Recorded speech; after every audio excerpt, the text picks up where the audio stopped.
নমস্কাৰ, মোৰ নাম শ্ৰী নীলাঞ্জন কলিতা।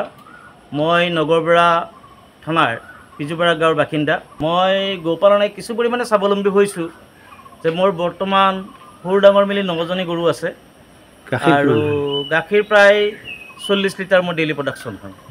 তাতকৈ বেছি হয় নেকি কেতিয়াবা? তাতকৈ যেতিয়া ফুল ফেজত থাকে এতিয়া মোৰ গোটেইকেইজনী 4জনী গায়ে কনচিভ হৈ আছে আৰু কাৰহলীকেইটাও কনচিভ।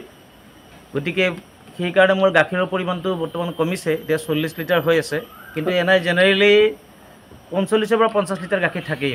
মই 1996 চনতে গ্ৰেজুৱেশ্যন কমপ্লিট কৰিছোঁ। প্ৰথম গ্ৰেজুৱেশ্যন কমপ্লিট কৰি চৰকাৰী চাকৰি আশাত মই নুঘূৰা নহয়, 2 বছৰমান ঘূৰিছিলোঁ এনেকৈ। তাৰপিছত মই দেখিলোঁ যে আমাৰ যিটো নিবনুৱা সমস্যা, এই নিবনুৱা সমস্যাটো অকল চৰকাৰী চাকৰি পূৰণ কৰিব নোৱাৰে।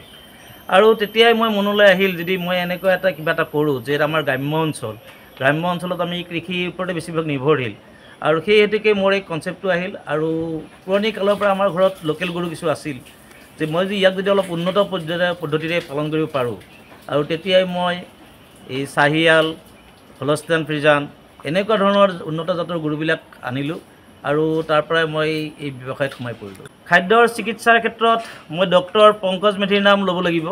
তেওঁ মোৰ জ্যেষ্ঠ ভাতৃৰ দৰে। তেওঁ যথেষ্ট উৎসাহ উদ্দীপনাৰ লগতে মোক সহায় কৰি থাকে চিকিৎসাৰ ক্ষেত্ৰত। আৰু এজন গোপাল মিত্ৰ আছে, মিষ্টাৰ ইছমাইল হুছেইন। খাদ্য জেনেৰেলি মই শুকান খেৰৰ ওপৰতে নিৰ্ভৰশীল, তথাপিও মই ঘাঁহৰ খেতি কিছু কৰোঁ, চৰগম, নেপিয়াৰ আৰু লোকেল ঘাঁহো থাকে। আৰু তাৰোপৰি চাপৰ, গোদৰেজ গোল্ড লেভেল ববিনো আৰু মাকৈ খুৱাওঁ।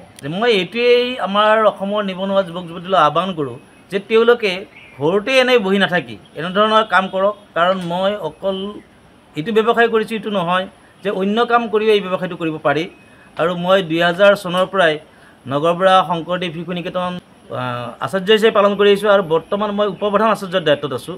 যে মই স্কুলৰ কঠোৰ অনুশাসন, কঠোৰ দায়িত্বৰ মাজতো মই এই ধৰণৰ কামখিনি মই সুচাৰুৰূপে কৰি আহিছোঁ। গতিকে সেই ক্ষেত্ৰত যে অকল গোপালন কৰিলে অন্য কাম কৰিব নোৱাৰি এইটো নহয়, যদি মন কৰে তেতিয়াহ'লে আমি অন্য কাম কৰিও আমি এইটো ব্যৱসায় হিচাপে গ্ৰহণ কৰিব। চাকৰি নহ'লেও এটা পৰিয়াল ধুনীয়াকৈ চলি যাব পাৰি।